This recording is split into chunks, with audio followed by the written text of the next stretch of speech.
Some men spend their whole lives building things, houses, families, futures, and some men spend their whole lives tearing those things down, while smiling at you across the dinner table. I'm George Bateman, 73 years old, retired contractor. I live in Lake Forest, Illinois, born and raised. And for 16 years I watched a man named Tony Cole treat me like something he'd scraped off the bottom of his shoe, while I quietly funded the very life his daughter was living. I never said a word, not once, until the day my son sent me a text message that changed everything.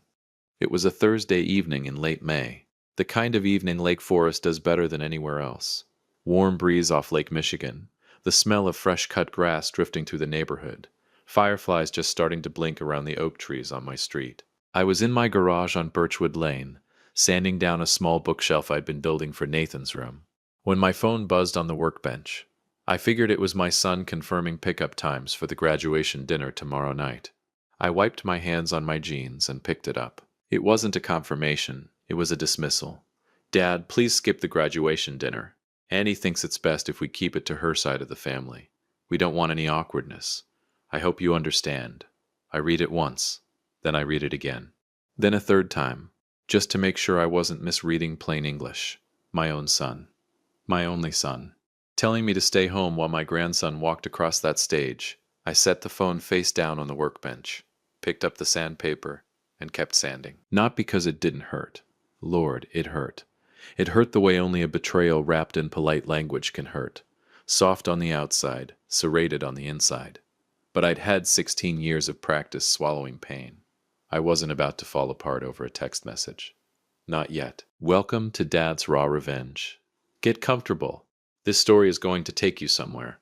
Hit that like button and drop a comment below letting me know where you're watching from.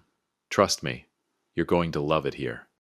Let me take you back to where this really started, because you need to understand the full picture before you judge anyone, including me. 16 years ago, Ryan was 24 and finishing his junior year at Northwestern when he called me with news that rearranged both our lives. "Dad, Annie's pregnant.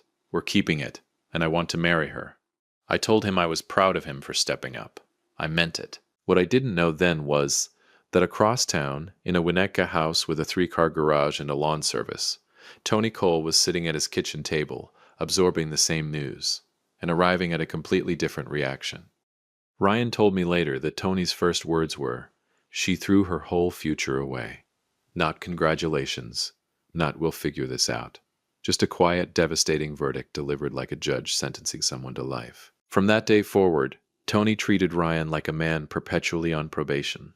Every family dinner at their place over in Winnetka felt like a performance review Ryan could never pass. Tony would sit at the head of his big mahogany table, which I later found out was financed, but we'll get to that. And he'd hold court like he was chairman of the board. Ryan, Annie's old roommate, just made partner at her firm, 34 years old. Can you imagine? Or my personal favorite, a contractor's son, huh? Well, at least you've got a trade to fall back on. That last one was directed at me, not Ryan. Said with a smile, of course. Always with a smile. Janice was softer about it. She'd just tilt her head and say things like, "We just want Annie to have everything she deserves." As if Ryan, and by extension me, were somehow standing between Annie and everything she deserved. I used to drive home from those dinners in my old Toyota Tacoma, windows down, Lakeshore Drive humming under the tires, and I'd talk to my late wife Edith in the empty passenger seat. "Edith, I swear that man irons his arrogance along with his shirts." I could almost hear her laugh. But here's the thing nobody understood about why I kept showing up to those dinners and swallowing every insult Tony threw my way. It wasn't weakness, it was strategy. Ryan had already lost enough dignity in that marriage, not because of Annie, who I believe genuinely loved him, but because of what her parents made him feel every single day. The last thing I was going to do was force my son to stand in the middle between his father and his in-laws and choose sides. That would have broken him. So I stayed quiet. I smiled. I passed the breadbasket. And I kept building. 3 years ago, Ryan and Annie bought a house on Hawthorne Road, a beautiful colonial and a good Lake Forest neighborhood, good school district, the kind of place you raise a family with pride. They stretched every dollar they had to get into it. When the house started showing its age, foundation issues, an outdated kitchen, a leaking roof, plumbing that sounded like it was arguing with itself, Ryan mentioned it casually one Sunday afternoon. when he stopped by my garage. It's just one thing after another, Dad. I don't know how we're going to manage all of it. He wasn't asking me for money. Ryan never asked me for money directly. That was the kind of man he was. Too proud to ask, too stressed to hide it. I didn't make a speech about it. I just called my attorney Monday morning and started moving funds. $93,000 over 14 months. Kitchen redesign. New roof. Foundation reinforcement. Updated plumbing. Nathan's study room, built exactly the way Nathan described it to me one Saturday over deep dish at Pequod's on the north side. And Annie's walk-in pantry, because I'd heard her mention it twice, and I wanted her to feel at home in that house. I supervised every contractor personally, drove to the site on Hawthorne Road 3-4 times a week, pulled favors from guys I'd worked with for 30 years to make sure the work was done right. And here's the part I never told Ryan, the real reason I did it. Because I'd watched my son lose pieces of himself every time he had to sit across from Tony Cole and feel insufficient, and I wasn't about to let him lose what little dignity he had left by going to that man with his hand out. As long as I had money and 2 working hands, my son was never going to owe Tony Cole a single favor. That was my line in the sand. The final payment, $14,000, was scheduled for release that Friday, one day after Nathan's graduation dinner. The dinner I'd just been uninvited from. I stood in my garage on Birchwood Lane for a long time that night, hand resting on the half-finished bookshelf, phone sitting face down on the workbench, 73 years old. Watched my wife get buried, built things with my bare hands my whole life, and my son can't save me a seat at a dinner table. I picked up the phone, opened Ryan's message, and typed back 7 letters. I understand. Take care. I hit send. Then I called my attorney, a sharp Lake Forest man named Bill Garrett who'd been handling my affairs for 20 years. Bill, that final renovation payment. Freeze it. First thing tomorrow. Brief pause on the line. Everything all right, George? Not particularly, but it will be. I hung up, walked back to the shelf, picked up the sandpaper, and for the first time in 16 years, I stopped building things for people who didn't even want me at their table. By noon the next day, the day of Nathan's graduation dinner, the contractor's crew had downed tools, loaded their equipment, and walked off the Hawthorne Road property. The kitchen sat half-finished, exposed drywall, uninstalled cabinetry stacked against the wall, a walk-in pantry framed but unfinished, 4 walls and no shelving. The phone call that told me everything I needed to know about my daughter-in-law came at 7:14 the next morning, and she didn't even say hello. George, what did you do? Annie's voice, sharp, already accusing me before I'd had my first sip of coffee. Good morning to you too, Annie, I said, leaning against my kitchen counter. I'm guessing the crew didn't show up today. They said the payments stopped. They said you froze everything. Her voice cracked, somewhere between fury and panic. George, we have 30 people coming in 11 days. My father's business partners, the Kowalskis from the club. I know who's coming, Annie, I said, slow and deliberate. I helped plan half of it, remember? Then fix it. I think you misunderstood my situation, I said, keeping my voice level, almost gentle. I was told I'm not welcome at this celebration, so I figured my checkbook wasn't welcome either. Silence on the other end, the kind where you can practically hear someone recalculating their entire strategy. I hung up before she could answer. That's the first time in 16 years I've hung up on a Cole. I felt better than I expected. If you think stopping the payment was the most devastating thing I did, stay with me. Because what came next didn't just rock their world. It dismantled the entire foundation they were standing on. There's a specific kind of silence that follows a decision you can't take back. Not peaceful, not empty, just final. Like the last nail driven into a coffin lid. That's what my house on Birchwood Lane felt like the morning after Nathan's graduation dinner.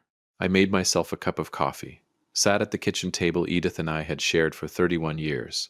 I watched the sun come up over the backyard oak tree, and I waited, because I knew Ryan would come.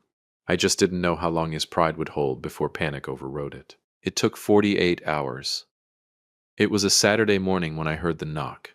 Not the doorbell. The knock. Hard. Urgent.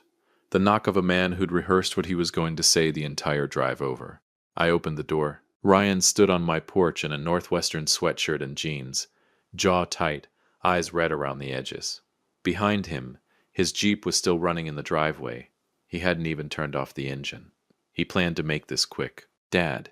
He exhaled the word like it cost him something. What is going on? I've got workers calling me saying the job is shut down. The kitchen looks like a demolition site. What are you doing? I stepped aside. Come in, Ryan. I don't need to come in. I need to know what. Ryan. I said it quieter that time. Come inside. He came inside. I poured him a coffee, without asking, set it in front of him at the kitchen table, sat down across from him, both hands wrapped around my own mug, and looked at my son, really looked at him. For the first time in a while, he looked tired. Not just today tired, years tired. You sent me a text, I said. Thursday night. He shifted in his seat. Dad, that was... Annie was stressed about the dinner and Tony was... You sent me a text, I repeated, calm, even, telling me I wasn't welcome at my grandson's graduation dinner, yes or no? Silence. Yes, he said finally, quietly. Okay. I nodded. Then you understand why I made the call I made? No, Dad. I really don't. Because that's $14,000 sitting between us and a finished house. And you're making a point. I'm not making a point, Ryan. I leaned forward slightly. I'm drawing a boundary. There's a difference. A point is something you make in an argument. A boundary is something you enforce when you finally respect yourself enough to do it. He stared at me. Good. Let it land. I spent $93,000 on that house, I said. Not because you asked me to. Because I watched you shrink every single time you sat across from Tony Cole, feeling like you weren't enough. And I decided, as long as I had money, my son was never going to have to go to that man with his hand out. I paused. That was the deal I made with myself. Not with you. With myself. Ryan's jaw worked. Dad, but if I'm not family enough to sit at the dinner table, I said, then I'm no longer responsible for financing the life you're building. That's not revenge, son. That's just logic. He left 20 minutes later. Engine still warm. I watched his Jeep back out of the driveway and felt something I hadn't felt in 16 years. Like myself. Now here's where the story shifts, and you need to pay attention, because this is the part where the illusion starts cracking. Ryan went home and told Annie everything, and Annie did exactly what I expected her to do. She picked up the phone and called her mother. Ryan told me later, almost word for word, how that conversation went. Annie pacing the unfinished kitchen, stepping over paint tarps, phone pressed to her ear. Mom, George froze the renovation money. All of it. We need Dad to cover the final payment, or this whole thing stalls out indefinitely.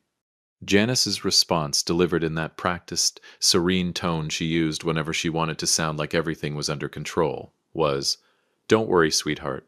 I'll talk to your father. 3 words that have bankrupted more people than any market crash in history. Don't worry, sweetheart. Tony called Ryan himself the next morning. And I wish I could have seen Tony's face when he made that call. Because Tony Cole was a man who lived for moments like this.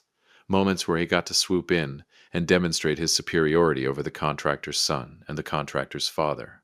Ryan, don't stress. I'll make some calls. This is nothing. Big voice. Absolute confidence the financial cavalry had arrived. Ryan actually felt relieved. That relief lasted less than 48 hours. Tony promised the cash by Monday morning. Monday afternoon came and went. Nothing but a text about a temporary banking glitch. By Tuesday, Tony's phone was going straight to voicemail. On Wednesday morning, unable to look at his half-destroyed kitchen any longer, Ryan drove straight to Winnetka to meet him. He told me later he sat across from Tony in that big formal living room, the one with the leather furniture and the framed golf photos, and the crystal decanter on the sideboard that was always full, and never actually opened, and asked him directly, Do you have the money or not? And Tony Cole, the man who'd spent 16 years making my son feel small, looked across that mahogany coffee table and said, It's complicated right now, Ryan. Complicated. Ryan started pulling threads. And in a town like Lake Forest, once you pull one loose string, the whole suit falls apart. Because I'd threatened legal action on their house, Ryan had to look into their options, which led him to search the public county registry for Tony's properties. What he found shook him to his core. The Winnetka house, the crown jewel, had been refinanced twice in 4 years. The equity was completely drained. The bank practically owned it. Once Ryan's eyes were opened, the small details began to paint a horrific picture. He remembered a call he'd received a month ago from a collections agency looking for Tony. He had ignored it then, thinking it was a mistake. Now he knew better. He called a buddy of his who worked the pro shop at the country club. His buddy grew quiet on the phone before admitting it. Tony's membership had been quietly suspended for non-payment 8 months ago. The luxury SUV, leased under a corporate account that was currently facing a repossession order. Tony Cole wasn't wealthy. Tony Cole was a performance. And the curtain had just come down. Ryan called me that night. It was almost 10 o'clock. Dad. His voice was different. Hollow, like a man who just walked through a door he couldn't walk back through. Why didn't you ever tell me? Tell you what? That he was... all of it. Why didn't you say something? I was quiet for a moment. Because it wasn't mine to say, I told him. A man doesn't tear down his son's marriage to prove a point, even when the point needs proving. He didn't respond right away. I could hear him breathing on the other end of the line. 16 years, Dad. I know. He made me feel like every single dinner, every holiday, every time I tried to. He stopped. Started again. And the whole time he was, yeah, I said softly. The whole time, long pause. What do I do now? And that right there, that question, was the most grown my son had sounded in 16 years. Nothing tonight, I said. Get some sleep. We'll figure out the rest. Meanwhile, I'd had my own conversation with Bill Garrett. Bill is the kind of attorney who doesn't waste words. Straight-line thinker. 20 years handling my affairs, he knows exactly how I operate. George, when you helped them buy that place, you didn't just co-sign the loan. You put your name on the deed to secure the financing, Bill said, looking over the paperwork. That means you carry massive liability, but it also means you have undivided legal interest in the property. If things deteriorate, you have the standing to petition the court for a partition sale to protect your equity. I sat with that for a moment. I didn't want to force a sale of the house. That was never the goal. Nathan lived in that house. But I also wasn't going to remain legally tied to a piece of property where I've been told I'm not welcome at the dinner table. Draft the partition action paperwork, I said. Don't file it yet. Just send a copy of the preliminary notice to Ryan and Annie, so they know I'm serious about pulling my equity out. Understood, Bill said. George, are you sure about all of this? Bill, I've been sure about very few things in my life. I leaned back in my chair. This is one of them. When Ryan received the preliminary notice that the property could be moved toward listing, that his father, the quiet retired contractor from Birchwood Lane, had legal standing to initiate a sale, the panic that followed was something I'm told was biblical in scale. Annie called Ryan at work. Ryan called Bill Garrett's office and was politely informed that Mr. Garrett represented George Bateman and could not discuss the matter with him. Annie called her mother, who called Tony, who apparently put his fist through a wall in that big formal living room, right next to the golf photos. I heard about that secondhand. I won't pretend I didn't smile. Neighbors on Hawthorne Road were already talking. An abandoned renovation is not subtle. Exposed drywall visible through the front windows. Equipment gone. Contractors who'd been there every day vanished. People notice. People talk. Lake Forest is a big town with a small town memory. The image Tony had spent 16 years carefully constructing. The successful father-in-law, the patriarch, the man of means, was dissolving in public, one unanswered question at a time. That's when Nathan showed up at my door. Not Ryan, not Annie. Nathan. 16 years old. Drove himself over in the used Honda Civic I'd helped him practice parallel parking in last winter. Stood on my porch on a Tuesday afternoon in his Lake Forest high lacrosse hoodie, with his grandfather's eyes and his father's jawline. Grandpa. He looked at me steady. I talked to one of the contractors. Mr. Kowalski. He told me you paid almost every invoice on the whole project. I stepped aside. Come in, Nathan. He came in. Didn't need a second invitation. I set a Coke in front of him, sat down across from him at Edith's table, and I opened a folder I'd kept in the kitchen drawer since the day I froze the payment. Receipts, wire transfers, material invoices, contractor agreements, payment schedules. $93,420, itemized. Nathan looked through every page, slowly, carefully, the way his grandfather had taught him to read a blueprint. When he looked up, his eyes were wet. He didn't let them spill. That's my grandson. They told me you abandoned us, he said. I know. That's not what this says. He tapped the folder. No, I agreed. It's not. Nathan was quiet for a long moment. So why'd you stop? He asked. I looked at my grandson, this boy I'd taught to fish off the Waukegan Pier, and I told him the truth. Because there's a difference between loving your family, I said, and allowing your family to treat you like you're invisible. Nathan nodded slowly. Then he picked up his Coke, leaned back in his chair, and said, quiet, matter of fact, 16 years old. Grandpa, I never thought you were invisible. And just like that, 73 years old, retired contractor widower. I had to work very hard to keep my own eyes dry. If you've been listening for a while, drop your thoughts in the comments. Hit the like button while you're at it. And be sure you're subscribed. The house wasn't sold. The renovation wasn't restarted. And the money didn't go where anyone expected. But the most devastating move I made wasn't financial. It wasn't legal. It was something far more permanent. There's a moment in every man's life when he stops reacting and starts deciding. Not out of anger, not out of spite, out of something quieter and far more dangerous. Clarity. I reached that moment on a Wednesday morning in early June, sitting at Edith's kitchen table with a cup of coffee gone cold and a legal pad in front of me covered in numbers. $93,000. 16 years. One text message. I picked up my pen and started writing. Bill Garrett arrived at my house on Birchwood Lane at 9 o'clock sharp that Wednesday. He drove a sensible gray Buick, wore the same style of charcoal suit he'd worn for 20 years, and carried a leather briefcase that had seen more family catastrophes than a therapist's couch. He sat across from me, spread his documents out, and looked at me over his reading glasses. Before we begin, he said, I want to make sure you've thought this through completely, George, because what you're describing is permanent. Bill, I said, I've been thinking this through for 16 years. I'm just now writing it down. He almost smiled. Almost. All right then. Let's build something. Here's what most people don't understand about quiet men. They assume quiet means passive. They assume because a man doesn't shout he isn't thinking. They assume because he smiles and passes the breadbasket and absorbs the insults without flinching, he has no moves left. Tony Cole made that assumption for 16 years. It was the most expensive mistake of his life. While Ryan and Annie were scrambling to find $14,000 for a contractor, while Tony was making phone calls that went nowhere and offering explanations that convinced nobody, while Annie was stress calling her mother twice a day about the unfinished kitchen and the listing notice and the neighbors who kept slowing their cars down in front of the house on Hawthorne Road, I was sitting with Bill Garrett restructuring every single financial decision I had ever made on behalf of my son's family. First order of business, getting my name off that property. Bill sent the preliminary partition notice, and it did exactly what it was meant to do. Ryan, backed into a corner with no parental help coming from the Cole side, was forced to go to a local lender and refinance the entire property completely in his and Annie's names to buy out my legal interest. It cost him.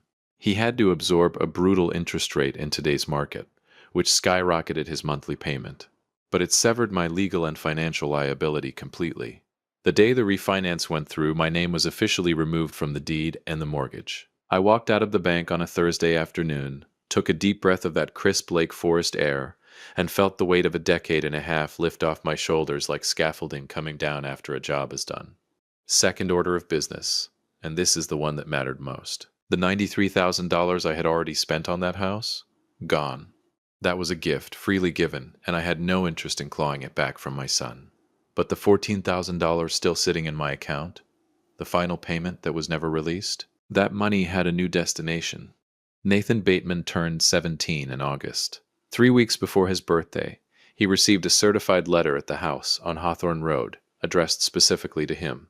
Not to Ryan, not to Annie, to Nathan. Inside was a document from Bill Garrett's office finalizing a legally protected college tuition trust in Nathan's name. That $14,000, the exact amount Tony had publicly bragged he was donating toward Nathan's upcoming freshman housing and enrollment fees before his accounts froze, completely covered the binder. George didn't just save the renovation money. He used Tony's exact financial shortfall to secure his grandson's immediate future. Alongside it was a handwritten note from me, 1 page, blue ink. My handwriting that Nathan always said looked like a contractor's blueprint. It read, Nathan, a house can be rebuilt. Character cannot.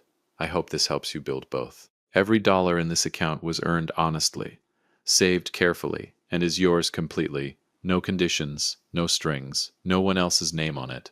Use it to become whoever Grandma and I always knew you'd be. All my love, Grandpa George. Ryan called me 20 minutes after Nathan showed him the letter. Dad. His voice cracked on the first syllable. Just that one word. and I could hear 16 years of things neither of us had said sitting right behind it. You didn't have to do that. I know. That was the money for the... I know what it was for, Ryan. Silence. Why? He asked. Simple. Raw. No performance in it. Because your son deserves to start his life without owing anybody anything, I said. That's a feeling I wanted him to have. Didn't get to give it to you early enough. I'm giving it to him now. Ryan didn't respond right away.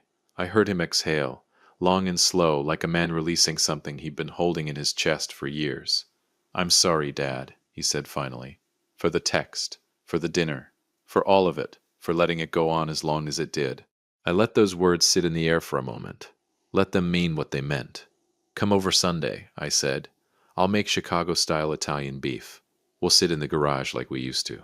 Yeah, he said quietly. Yeah, I'd like that. Now, I know what you're waiting for. You want to know what happened to Tony Cole. So do I. Pull up a chair. The listing notice Bill prepared had done its job before I ever had to file it publicly. Word travels fast in Lake Forest. Fast and far. A cosigner threatening to list a property in a neighborhood like Hawthorne Road is not a whisper.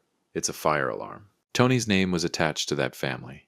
By extension, the story of the abandoned renovation, the frozen payment, and the financial scramble became quiet neighborhood knowledge within 2 weeks. The kind of knowledge that spreads at the farmer's market on Western Avenue, at the coffee counter inside Sunset Foods, at the Saturday morning tables outside the Egg Harbor Cafe on Deer Path Road. People started asking questions Tony couldn't answer. But the real unraveling didn't happen in Lake Forest.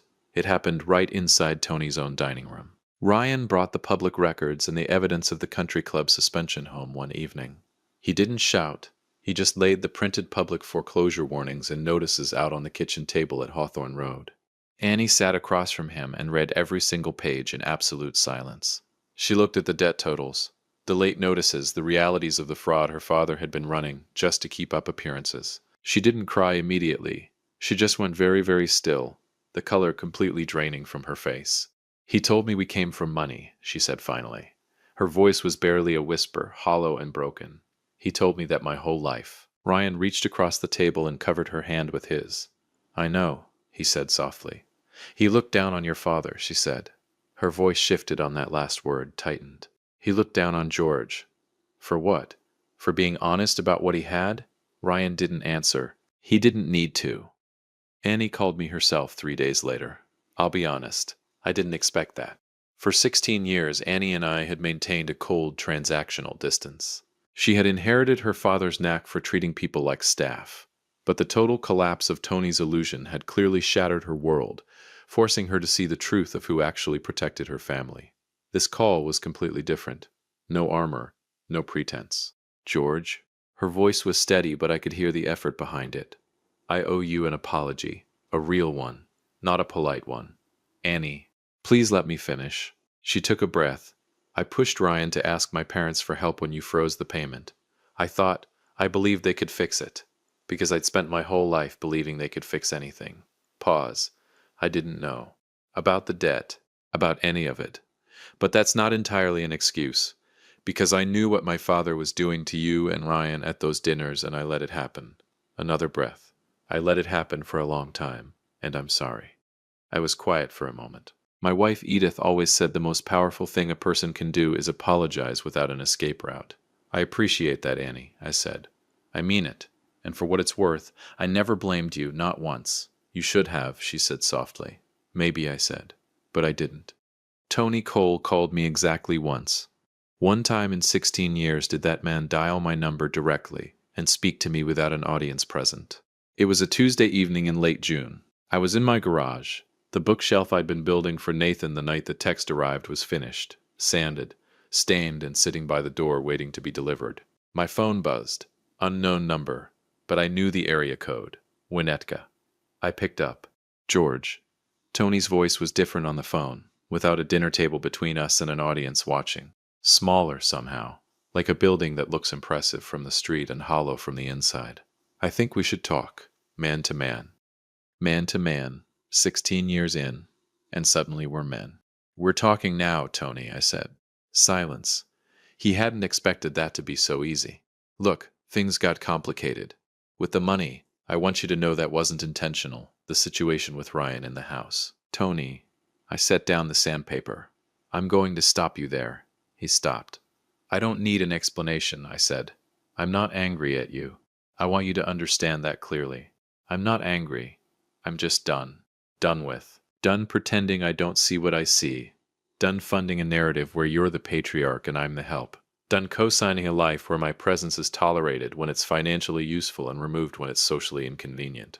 I paused. I'm retired, Tony. From contracting. From nonsense. From both. Long silence on the line. When he spoke again, the big voice was gone. What replaced it was something I hadn't heard from Tony Cole before. A quiet man. I suppose, he said slowly, I owe you more than I ever paid. You don't owe me a thing, I said, and I meant it. Just leave my son alone. Let him stand up straight for once. That's all I ever wanted. He hung up. I set the phone down, picked up the sandpaper, finished the bookshelf. The celebration for Nathan's 17th birthday happened on a warm Saturday afternoon in late August at my house on Birchwood Lane. It was the first real family gathering we'd had since the storm settled. No catered service, no country club lawn, no designer centerpieces or name cards, and certainly no Tony Cole holding court at the head of a table. Just my backyard, string lights in the oak tree, a cooler full of drinks, Italian beef sandwiches from Al's Beef, and a massive Chicago-style chocolate birthday cake from the bakery on Deer Path. The same one Edith and I had ordered his cakes from since he was 6 years old. Ryan arrived early and helped me set up the folding tables. We didn't talk much. We didn't need to.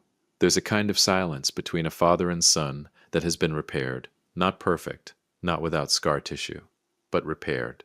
And it feels entirely different from the silence of avoidance. It feels like relief. Annie brought flowers from the garden center on Illinois Road and arranged them in mason jars along the tables without being asked. She caught my eye at one point and gave me a small nod. I nodded back. Nathan arrived with 2 friends from the lacrosse team.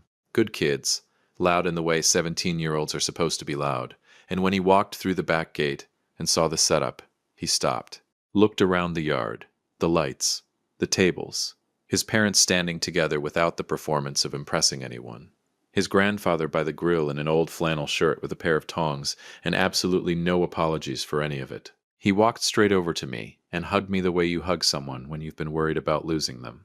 Thanks for not giving up on us, Grandpa, he said into my shoulder. 73 years old. I held on a little longer than I probably should have. Wasn't an option, I told him. Now go eat. You're making me look sentimental in front of company. He laughed, big and genuine and free, and went to join his friends. The illusion didn't just crack. It shattered. While we were celebrating in the backyard, Tony and Janice were in an empty Winnetka house, staring at a foreclosure notice. The luxury SUV was already sitting back on the dealership lot, returned on a quiet weekday morning with nobody watching. I didn't have to lift a finger to destroy Tony Cole. A lifetime of lies and borrowed money did that for him. I just stopped holding up the mirror. There's something they don't tell you about revenge, the real kind, the kind that actually sticks. It doesn't feel like fire. It feels like a warm August evening in your own backyard. String lights in the oak tree. Your grandson laughing with his friends.